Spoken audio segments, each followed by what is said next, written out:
Why are you running? Why are you afraid? What are you afraid of? Know your real self. Know your real nature. And be free. You have nothing to worry. You have nothing to fear about. At best you can die, but that death is of this body, not of your real nature. Because in your real nature, you are the ever deathless, ceaseless Brahman or Atman, which is birthless and deathless. So death comes of this body, but not of the self, not of the soul.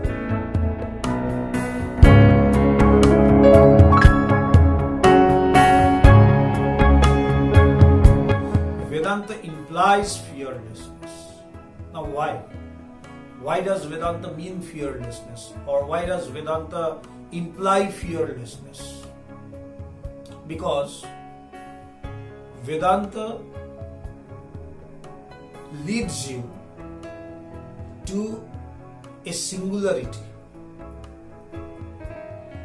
Vedanta leads you to oneness, which is the fundamental knowledge of this universe.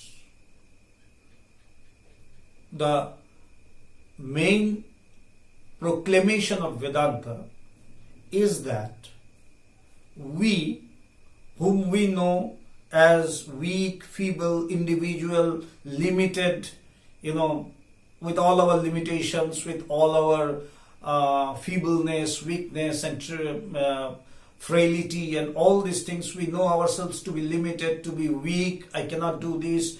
I am a sinner and I have done this wrong and this thing. So these are our ideas of ourselves. But Vedanta says that this is not my real nature. This nature that we know, that I know myself to be limited, to be weak, or to have some strength, I cannot do everything, I cannot do all the things. So this nature which we know about myself is not the real nature. Then what is the real nature? Vedanta says, in my real nature, I am birthless, deathless, ceaseless, ever pure, eternal, divine, free and liberated. That is my real nature. All these things put together is the nature of Brahman or Atman, whom I earlier used the term singularity or oneness. That whose nature is, who is eternally pure, which does not have a beginning, and that is why which doesn't have an end, that which is eternal, divine, deathless, is known as Atman or Brahman. And Vedanta says that we are one with that entity or identity. That is my real nature. That is my real identity. Now, this identity or entity which Vedanta says is just contradictory to what I feel or what I see or what I know as myself. So, how to clear these doubts? Because whenever we hear this, there are so many doubts that, Swamiji, how can this be? I know myself to be this, that, and all these attributes, whatever we have. So how can I be this, which Vedanta says, that I am ever pure, ever divine, ever free, eternal, deathless, ceaseless. So Vedanta here says one beautiful thing, that when a child is born, he doesn't have a name. A name is being given to him. And that name is being told to him time and again, time and again, time and again. And on repetition of that same name again and again, he comes to know that, okay, I am this, I am John, or I am Harry, or I am Sankarananda. So, it was not me actually. I could have been anyone else, any name. But upon hearing it again and again, I become that. So that is an imposition. Similarly, whatever we know, whatever we hear or know about myself are actually impositions. So, to remove this imposition, what does Vedanta say? That you have to listen about the real nature of yourself again and again. You have to hear it. The sessions which you have been doing with Yuri, or if some of you, as I have been told that you have joined for the first day today, I would like to say you one thing, that continue with those sessions. It might be that at the very beginning you find a bit tough or a bit, hard to understand. But gradually, when you go on listening, you will see that you can get something, you can catch something, you can comprehend something. But listen to it. Listen to the real nature of yourself time and again. But does it mean that we are being hypnotized? A very beautiful question was asked to Swami Vivekananda. I don't know if you all have heard of Swami Vivekananda or not, because he became famous, though he was an Indian, but he became famous going to USA in Chicago in the Parliament of Religions in the year 1893. He was asked the same question when he told that you have to hear about this real nature of yourself again and again. Then he was questioned that, Swamiji, are you hypnotizing us? He said, no. I'm not hypnotizing you. You are already hypnotized. I am dehypnotizing you. We are actually hypnotized with this world. And Vedanta is dehypnotizing us. There is a very beautiful story regarding this, by which you can understand the essence of Vedanta in a nutshell. Because it's not possible to tell about Vedanta in just a single session or one or two sessions. It's, as I said, it's an infinite knowledge. So once there was a lioness, and that lioness was pregnant. So one day, out of hunger, she went to have some food to catch a prey, and she approached a herd of sheep. There were many sheep together, and she jumped over a sheep, as they do. They target one single sheep or deer, and then they jump. So this lioness also targeted a sheep, and she jumped. But while jumping, catching the prey, she fell dead. But before dying, she gave birth to a little cub, little lion.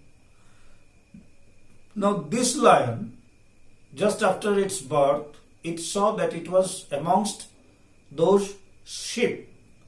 They were full of sheep, total herd of sheep. And as it happens, a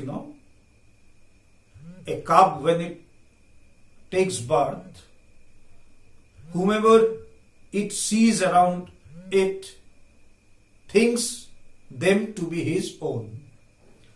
So it happened the same with this little cub. It saw many sheep, and it began to live with them. Now, as sheep do, we know they eat grass and just the nature of sheep, like they call, and seeing lion or something ferocious, they run away. So this lion, though it was a lion, but it was acting like a sheep, eating grass. And if there was some tiger or something, a big beast, it would run along with the herd of sheep and it would go. and gradually it became big. But though it was a lion, it was acting like a sheep. So one day it so happened that in that herd, another lion came to find its prey. And when it came there, it was amazed to see a lion among the sheep, herd of sheep. And it forgot about its hunting, and he was just thinking that, what is it? What is this person, what is this lion doing here? And it just forgot about hunting, and it wanted to catch hold of that lion, the sheep lion. So when they were taking rest after having some lunch, it silently crept and caught that lion sheep. And as soon as it caught the lion sheep, it was terrified, you please spare me. He said, keep quiet, shut up. Just keep quiet. He said, no, I know that you are going to eat me up and you are going to tear me and take my flesh and have your lunch and all.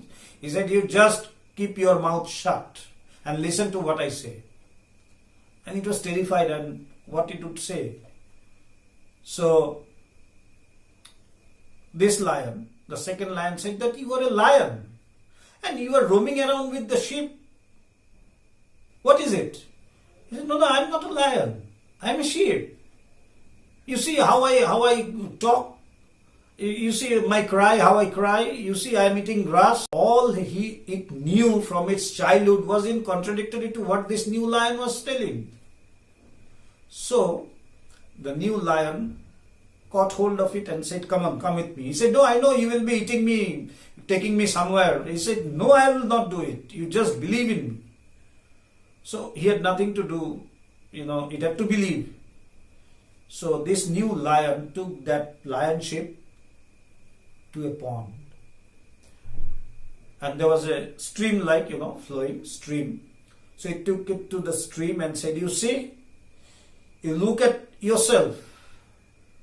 He said, yes. And then he said, you look at my image, which is on the water. He said, yes. He said, what do you see? He said, yes, we are alike. We look similar. Then he said, so? You see my face and you see your face. We are lion. I am a lion and you too are a lion. Then it had some belief. Okay, we are looking the same, we look the same. So might be, still it was not ready to accept wholeheartedly. Then he said, you just wait here. I am coming.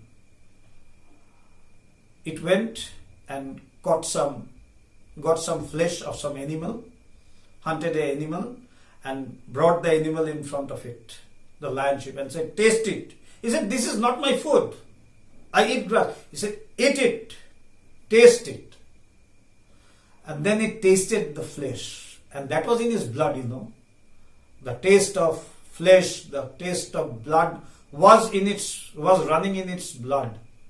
So once he got that taste, he said, yes, this is beautiful.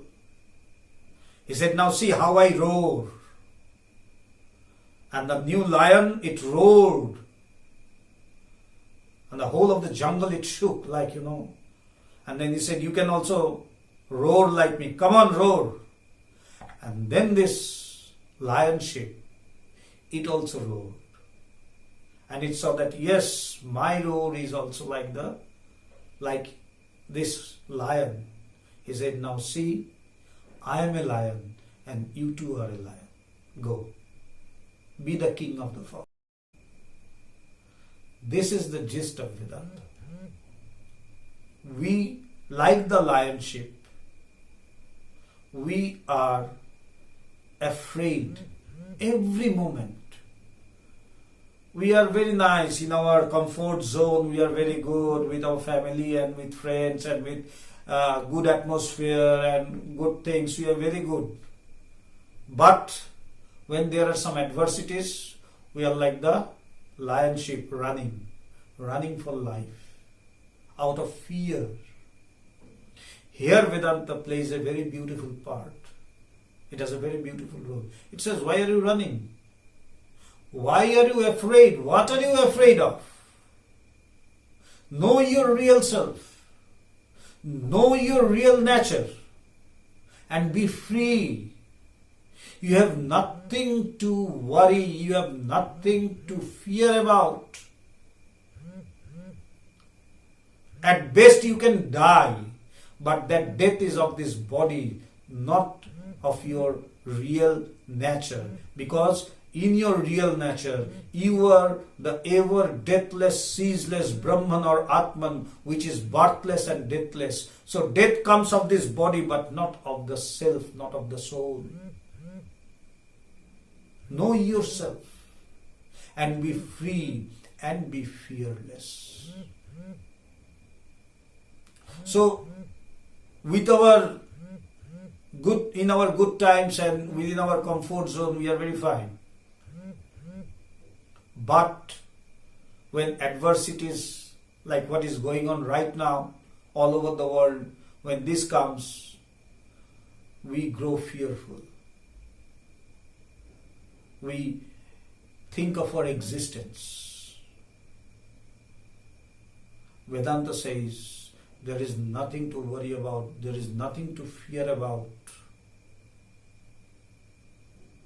Be fearless. Why? Because death is of the body, not of the soul. And this body is going to die today or tomorrow. Maybe with this virus or with another virus or with another bacteria or maybe something other. Maybe a cardiac arrest or maybe something. But you cannot live for long. You cannot live for 200 years. Okay, if you can live for 200 years, after 200 years you are going to die. So, know the real nature of yourself and be free. That is the gist of Vedanta. And when we come to know about the reality of our nature, of the real nature of ourselves, then we really become fearless.